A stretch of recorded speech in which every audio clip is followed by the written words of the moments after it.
Welcome, welcome, welcome. This is Keeping It Real on Purpose. And I am your host, Edna White, your life purpose coach and author.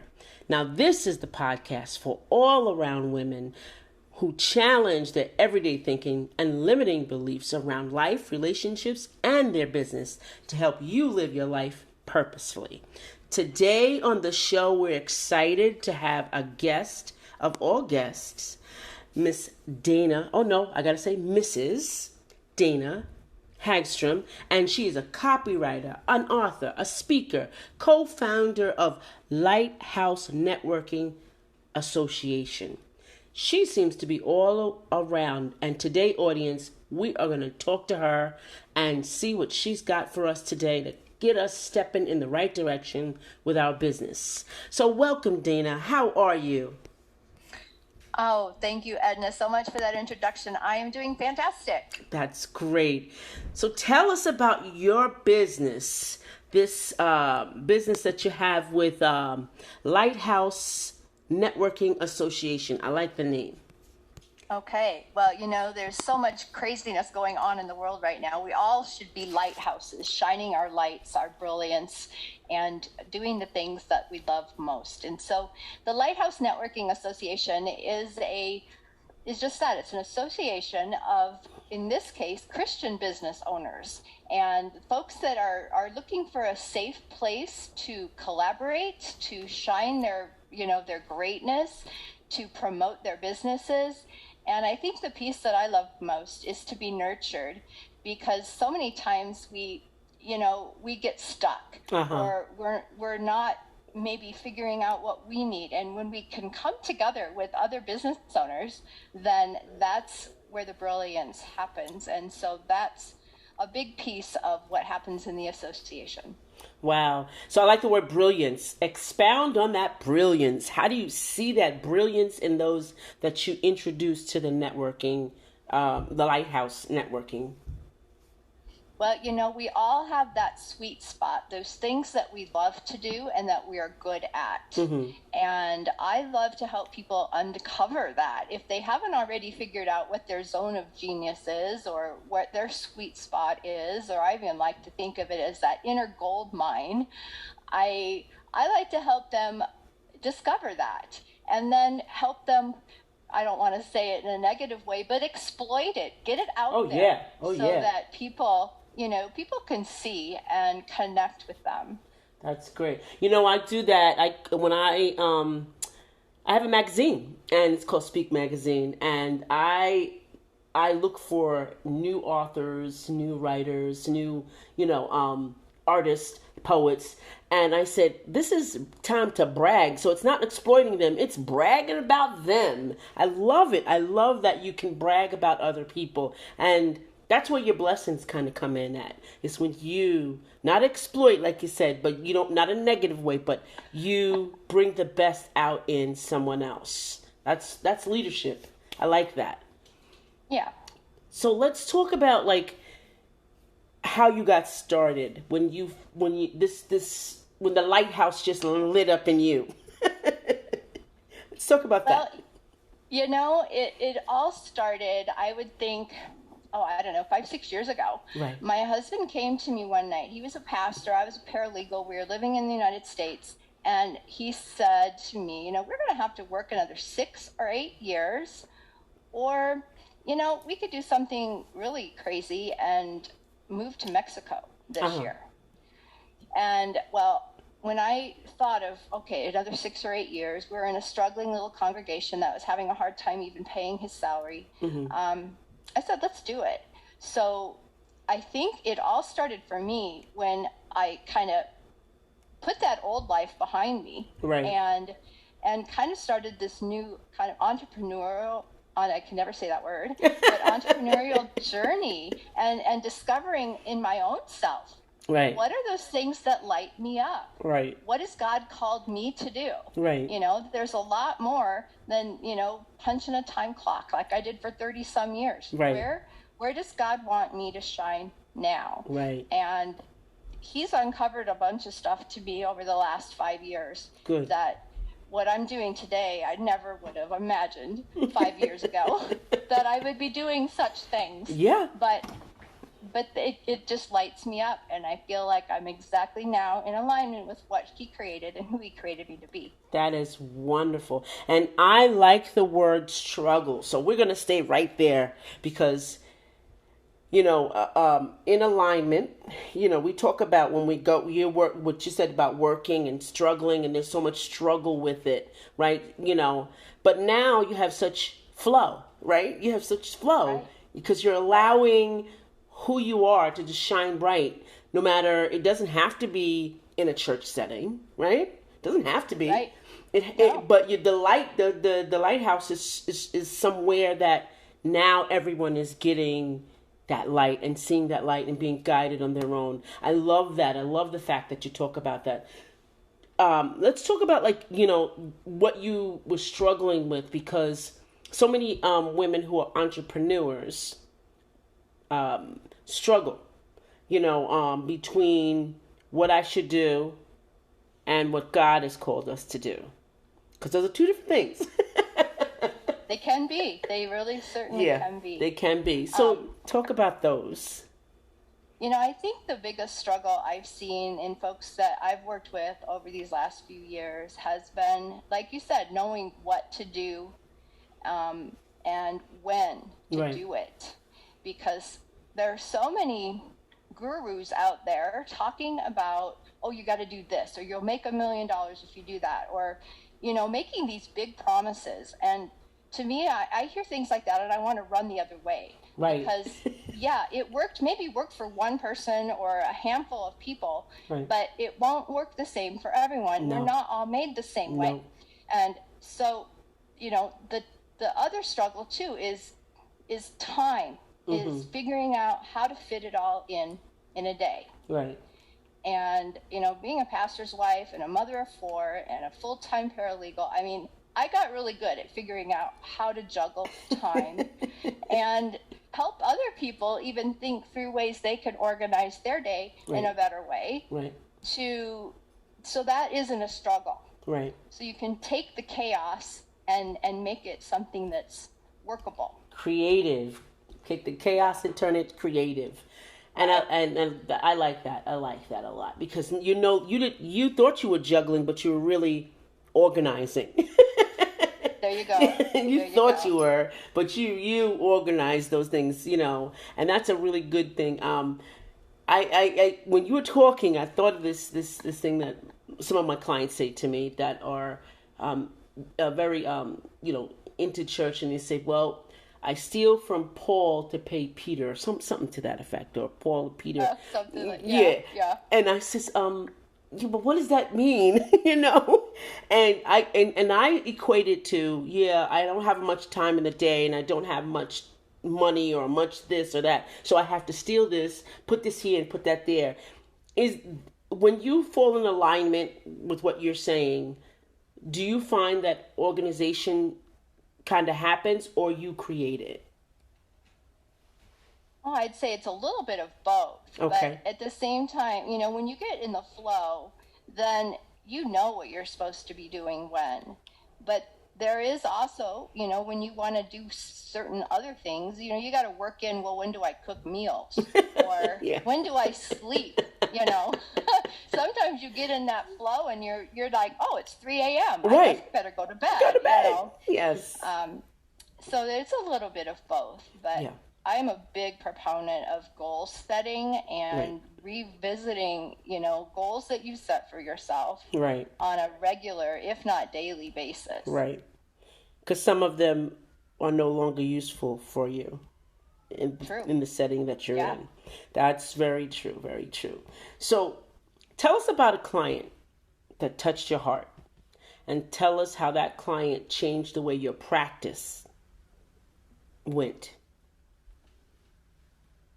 I guess I would think I think of a gal who is just getting started in her business, and she's never done this before, and she's feeling a little bit of overwhelm. And so I almost see myself in her, because I was that person, 5-6 years ago. But but I see her reaching out. I see her hungry, like a little bird that's just got her mouth open, waiting for, the mama bird to come and bring her, exactly what she needs. Right. And I think what touched me is how she trusts me. Mm-hmm.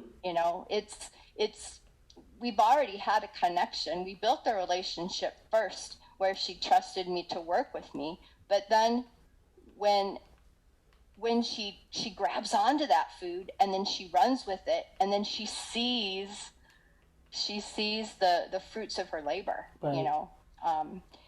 And I'm about ready to push her out of the nest. And I remember how scary that is too, when our coach pushed us out of the nest and said, okay, you guys are ready. So it's great. But I love to watch the transformation, and I love, what touches me most is the trust factor. Right. And that she follows through with what I say to do. Right. And I think that's important in both of our lines of business, because we both, in ways, are coaches, and we help others, guide them, And I think that's very important for our line of businesses. It's not just like something like you said, the guru could tell you, oh, do this, and this, and you'll make a lot of money, and all these clients will come.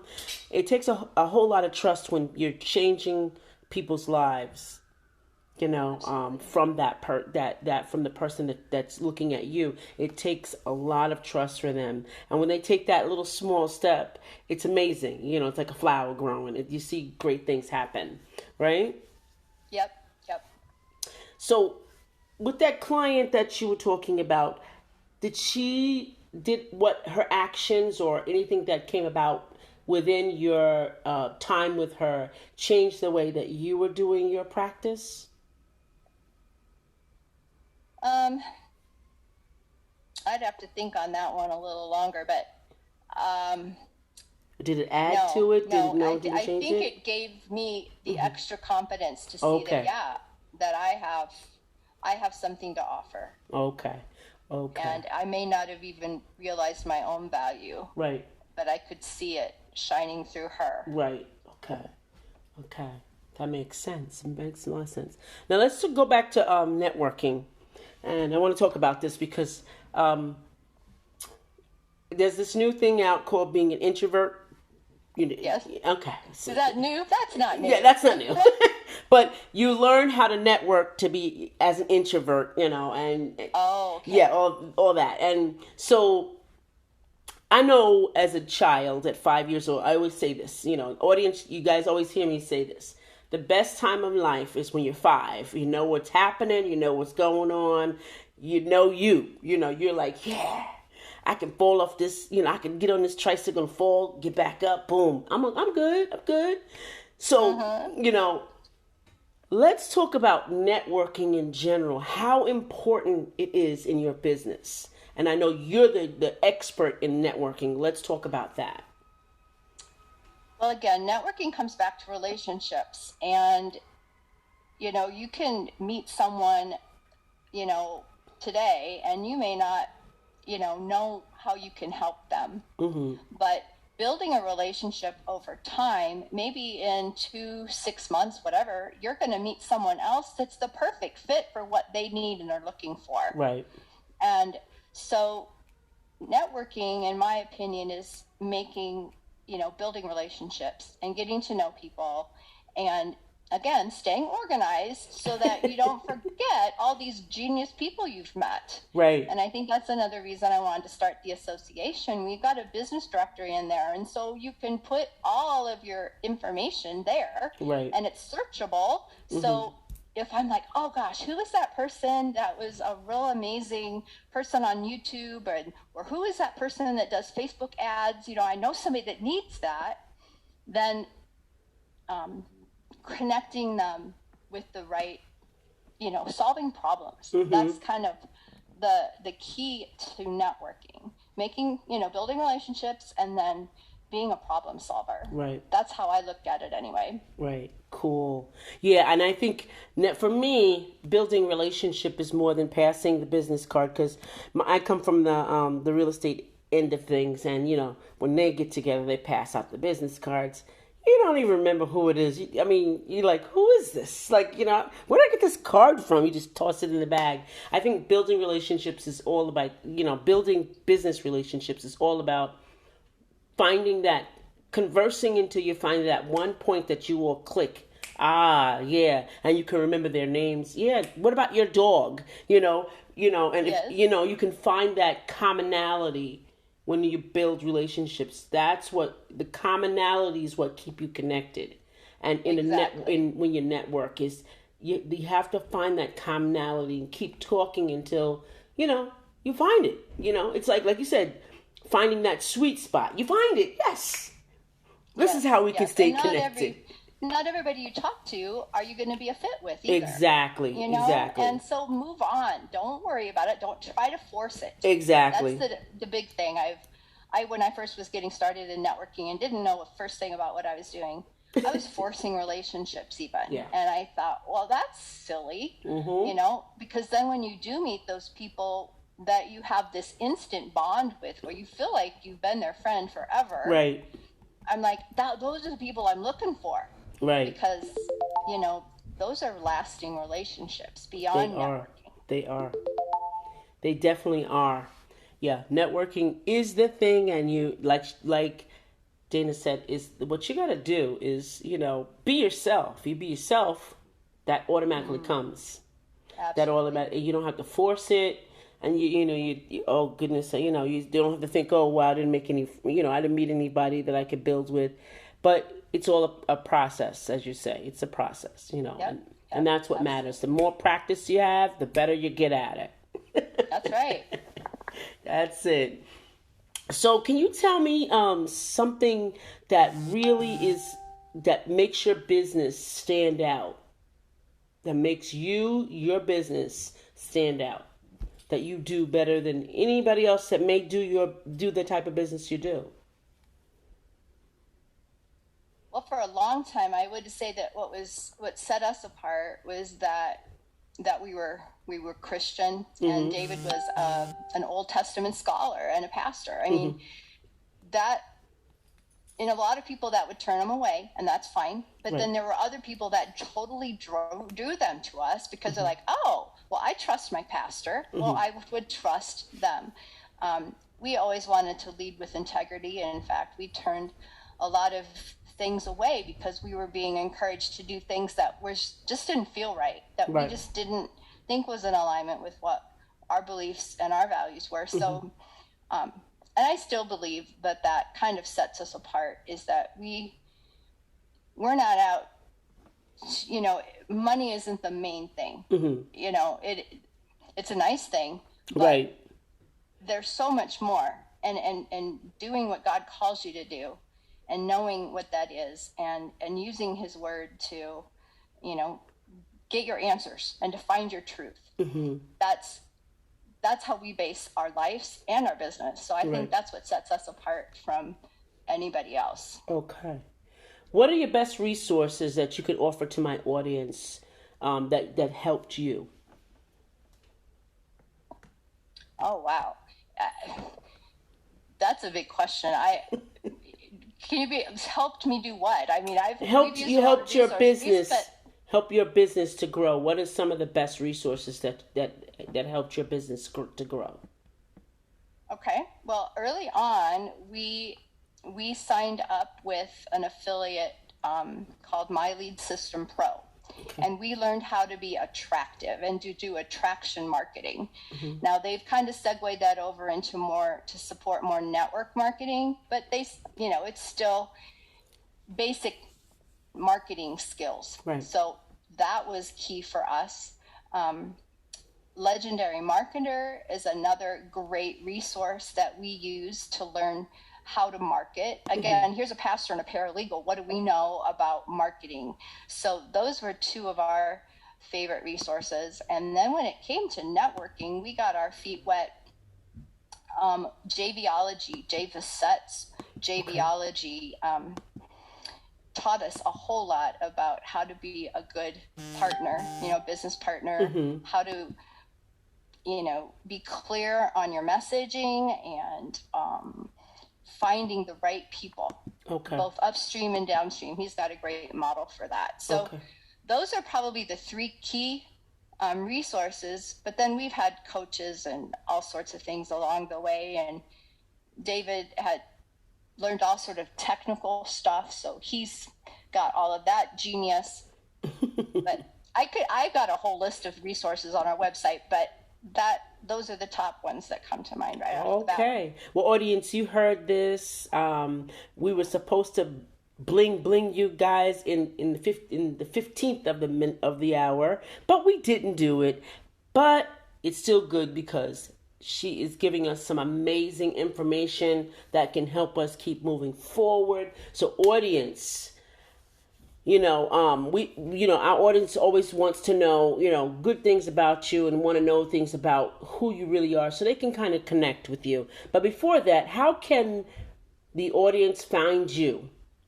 Give us some websites and some connectivity going on there. Absolutely. Well, I write a devotional blog every day, and that's at www.b-still.org. The word B, not the letter B, so b-still.org. And you get to know a lot about me because I share stories and anecdotes and different things as I'm walking you through the books of the Bible. And then David and I, we have our business website that we created to just share all that we've learned. And that's davidndana.com. So David, the letter N, .dana.com. And there again, our stories out there. Yes. And any marketing tips that you might be struggling with, anything from social media to goal setting to videos, you name it, it's out there. Oh, that's good. That's good stuff. Thank you so much for that. Audience, be sure to look Dana and her husband Dave up. Now, we're going to ask you this final question. If you were to have a billboard, all your own, to write whatever you wanted, tell our audience what you would write and why.